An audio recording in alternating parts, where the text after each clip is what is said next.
One of the things I keep doing in my videos is to point out to young Earth creationists that they don't have the monopoly on Christianity. I keep pointing them in the direction of Ken Miller, the Biologos Foundation, and even the Catholic Church. Millions of Christians and Jews are able to interpret Genesis in a less literal way, which enables them to reconcile science with their religious beliefs.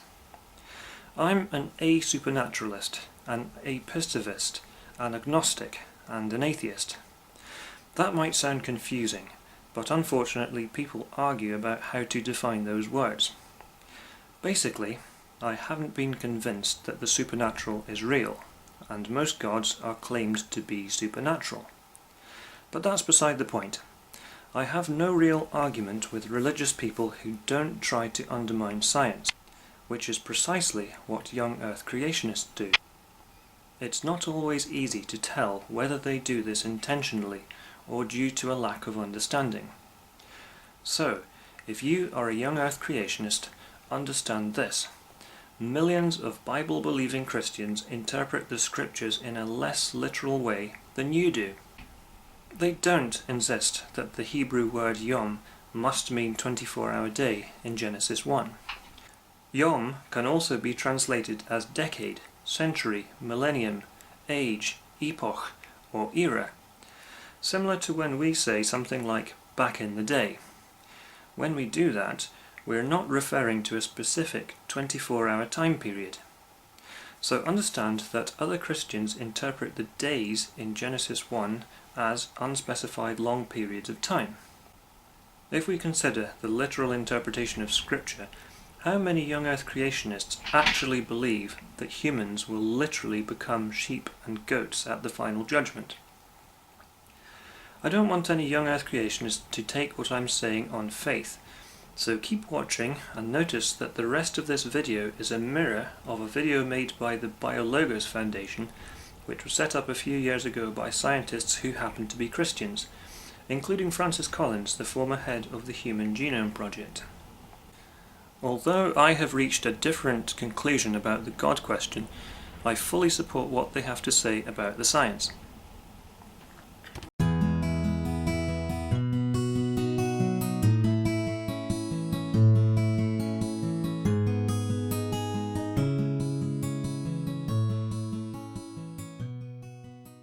At the intersection of science and faith, the age of the Earth is a commonly debated topic. Although a significant number of Christians believe the Earth is only about 6,000 years old, many others accept the scientific research that tracks our planet's history back 4.5 billion years. Why is there such a dramatic discrepancy? If the Earth's age is so clear from a scientific perspective, why are many Christians still divided on the issue?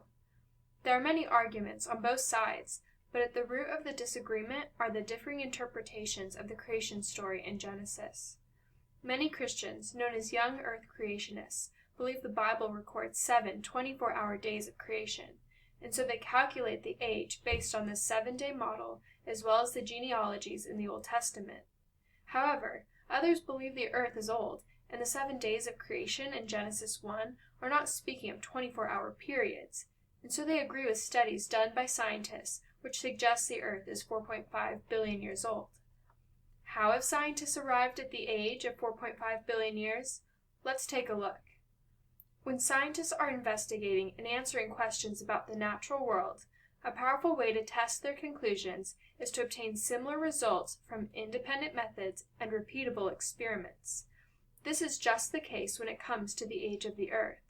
Several different methods, some of which we will discuss, have been developed to explore this question.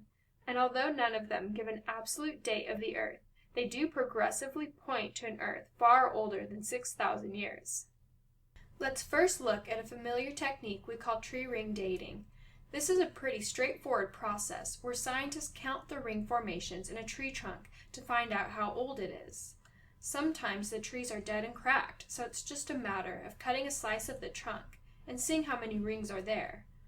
Other times the tree is still living, so they use a special instrument called an increment borer. This has a hollow shaft that drills into the trunk and then extracts a thin sample that can be studied at the lab. But how exactly do these rings tell an age? Well, scientists have found that the light and dark rings in a tree trunk actually correspond to weather reports from known years, and realized that thin-walled cells will be produced in the early growing season, followed by thick-walled cells in the late growing season. The effect is a ring consisting of a light and dark couplet representing a single year. Then, they simply count how many rings there are from the center to the outermost layer and find an accurate age for the tree. This, in turn, gives informative clues about the age of the Earth. So what has the data shown? Well, for a long time, the oldest known trees have been the bristlecone pines, and when scientists have studied them using this technique, they show extraordinary ages of close to 5,000 years for living specimens and up to 7,500 years for dead trees. The banding patterns of incomplete wood samples can likewise be compared to other wood patterns of known age. Sometimes the unknown sample will overlap with identical bands on the known wood sample, and so scientists can count further back in time. This method has established a timeline for bristlecone pines reaching back as far as 10,000 years. So we have one piece of evidence for an Earth older than 6,000 years. But like scientists, we need more independent results. Let's turn to another method known as lake varve dating. You might be wondering what exactly varves are and what they tell us, so let me explain. A varve is simply an annual sediment layer, in this case from a lake bed. Scientists can study the yearly deposits on a lake bottom to help them estimate how long a lake has been around. Varves are especially pronounced in northern lakes. When the upper layer of a lake freezes in winter, fine particles settle a light-colored layer on the lake's floor. But during the spring melt, larger particles are carried into the lake and darker, coarser sediment collect on the bottom, creating a light and dark band representing 1 year. Similarly, the varves of warmer lakes, which do not experience drastic weather changes, can still be used to estimate age, but by slightly different patterns. By studying the annual deposits of microorganisms known as diatoms, scientists can identify the annual layers. Diatoms rapidly reproduce in the spring and then die, leaving behind light-colored shells, which settle onto the lake bed. At other times of the year, fine particles in the water are deposited and leave behind a distinctly darker layer. After the lake has been around a while, you see a repeating pattern of these light and dark sediments.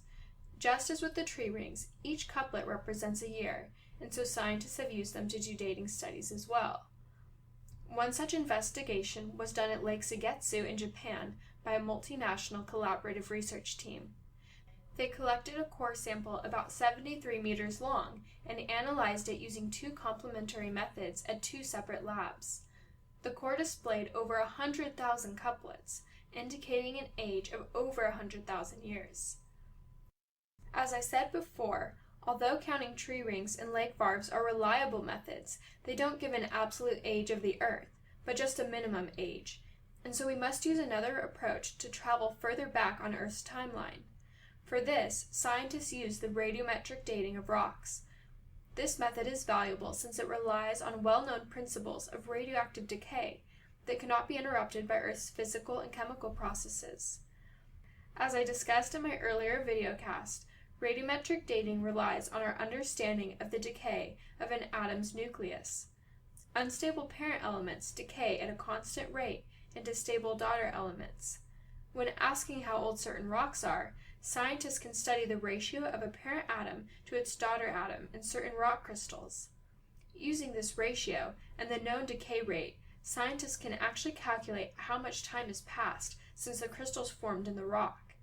Scientists have found several different element pairs that allow for the dating of rocks millions or even billions of years old. This includes pairs like potassium, which decays into argon, uranium, which decays into lead, and rubidium, which decays into strontium. Each acts as a unique clock with a specific decay rate, so scientists can measure the concentrations of the elements with precise instruments and then use the known ratio to date a sample. Now, since experiments are prone to human error, how do scientists support their calculations and conclusions for this technique? In the case of radiometric dating, they verify the results by sending a sample to multiple laboratories, which each use a different element pair to determine its age. If one lab uses the ratio of uranium to lead, The other will use a different ratio, like rubidium to strontium. If these separate ratios establish a similar age, despite their differences in decay rates, scientists can be quite certain of the rock's true age. Now, different arguments that challenge the reliability of radiometric dating have been proposed in the past, and these are explored in my most recent videocast about the dating of human fossils. But here, let's focus on a powerful study that directly demonstrates the reliability of this technique. It is a well-known fact among geologists that the Atlantic sea floor is slowly but surely expanding and pushing the continents apart. Now that might seem strange. How can a seafloor spread and cause whole continents to move? Well, hidden beneath the Atlantic waters on the ocean floor is a large fracture that extends from the North to South Pole, known as the Mid-Atlantic Ocean Ridge. As fresh lava slowly rises from this crack in the Earth's crust, the new lava pushes the older lava outward. Over time, this has been pushing apart the large mobile pieces of crust that the Americas and Africa and Europe rest on. Using satellites, they have measured the current rate of expansion at 2.5 centimeters per year. So how have scientists used this to verify radiometric dating? Well, they collected samples of volcanic rock at 3 key places, some close to the ridge, others in between the ridge and the coast, and still others right near the coast of the continent. They dated these rocks using radiometric techniques, and the results showed that the rocks near the Mid-Atlantic Ocean Ridge were very young, while the rocks near the continent coast were millions of years old, just like they would expect if seafloor spreading has been a slow, steady process. They used the differences of the distances and their dates in each case and calculated an average seafloor spreading rate over time. If radiometric dating is accurate, their average seafloor spreading rate should be close to the current one measured by satellites of 2.5 centimeters per year. In fact, it showed a range of 2.8 to 4.4 centimeters per year, exactly what was expected. Now remember, seafloor spreading rates and radioactive decay rates are completely independent processes, and yet they strongly agree about the constancy of this spreading process over time. So from this study, we can conclude that the principles underlying radiometric dating are trustworthy. Geologists use this method to determine the ages of countless rocks every year, and their discoveries about the Earth's age from these rocks are much more dramatic than the ages suggested by tree rings and lake varves. Ancient rocks from every continent reveal dates on the order of billions of years. For example, in northwestern Canada, rocks near Great Slave Lake reveal an age around 4.03 billion years. Similarly, in West Greenland, they have dated rocks to be between 3.7 and 3.8 billion years. More recently, they've also used the radiometric dates of meteorites to confirm the Earth's age. At first, it might not be clear how meteorites in our solar system have anything to do with the Earth's formation, but think of it this way. Our solar system developed as a whole. So, a meteorite and a planet in the same solar system would actually have really similar ages of formation.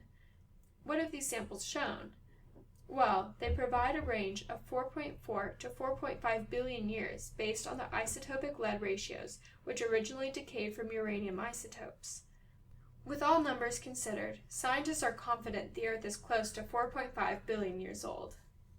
These are just a few of the methods scientists have used to estimate the age of the Earth. But even when you consider the data from just these 3 independent methods, the tree ring, lake varve, and radiometric dating, it appears the Earth is much older than 6,000 years.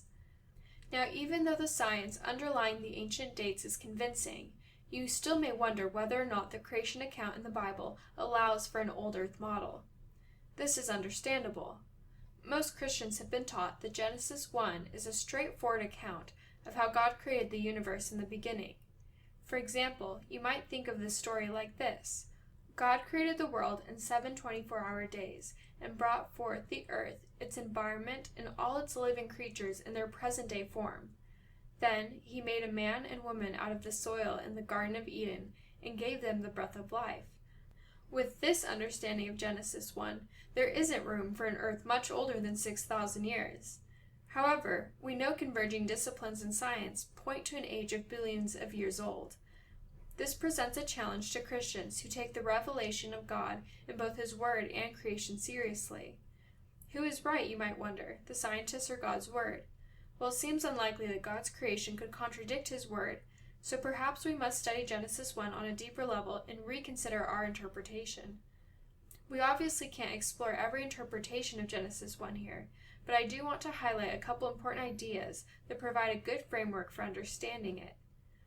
The average Christian doesn't usually research a passage like Genesis 1 before reading it, so they perceive it differently than the original audience. When we don't explore it with their perspective, there's a tendency to project our modern thinking about the current world onto the text without realizing it, and much of the original meaning gets lost. So foremost, it is important to read Genesis 1 with the ancient Hebrew culture in mind, since it was given in their time period and language. It is important to find out what was significant about this story from their perspective. I believe God's Spirit communicates truth through what we understand in the world, and if this is the case, then we would expect Genesis to communicate God's truth in a way that related to both this people and all peoples to come. Interestingly enough, scholars find the creation story is told from an ancient Mesopotamian view of the universe. For example, it describes God creating the firmament on the second day, which reflects the common belief of that time that there was a solid dome above the earth holding back waters. Does this limited understanding then discredit the transcendent truths in the story? Of course not. We still understand that God has created the skies, even though our definition of it diverges from theirs. God's end goal was not to make them understand the correct operation of the universe, but to use their understanding of the world as a vehicle for speaking truth. So clearly, if God revealed himself as a creator to the Hebrew culture, then we should be careful to understand it from their point of view, rather than a modern scientific one. Although we want to know how matter came into existence and formed the natural world, they ask questions like, who made the world, and how is it created to function? John Walton, a professor of biblical studies, helps us understand this concept in his book, The Lost World of Genesis 1. He explains that when we read about 7 days, we revert to a scientific description of 7 days and focus on that. However, what was significant to the Israelites about the 7 days of creation was not the time frame, but rather that God was building the heavens and the earth as his temple, where he would dwell and rule with his people. So when we look at Genesis 1 as the Israelites did, it removes this tension between our scientific model of the world and the biblical descriptions of its creation. If its purpose wasn't to give the Israelites an accurate scientific description of creation after all, then we don't need to make it fit our expanding scientific knowledge, but rather can let it communicate God's unchanging truth. So ultimately, science is not a stumbling block to belief in God as the Creator. It is a tool to explore the universe and unveil more of his great glory.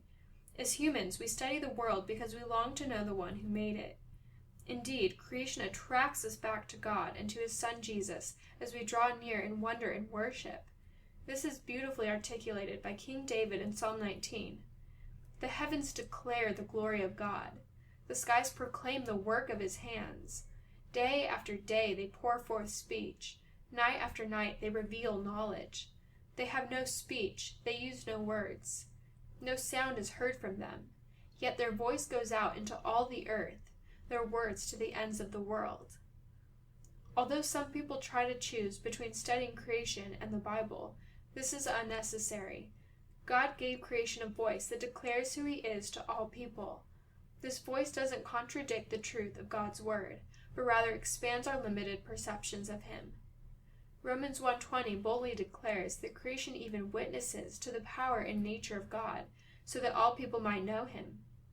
It says, "For since the creation of the world, God's invisible qualities, his eternal power and divine nature, have been clearly seen, being understood from what has been made, so that people are without excuse." With this in mind, we should humble ourselves before both the revelation of his word and the revelation of his works, not trying to quench the voice of either, but seeking God for understanding.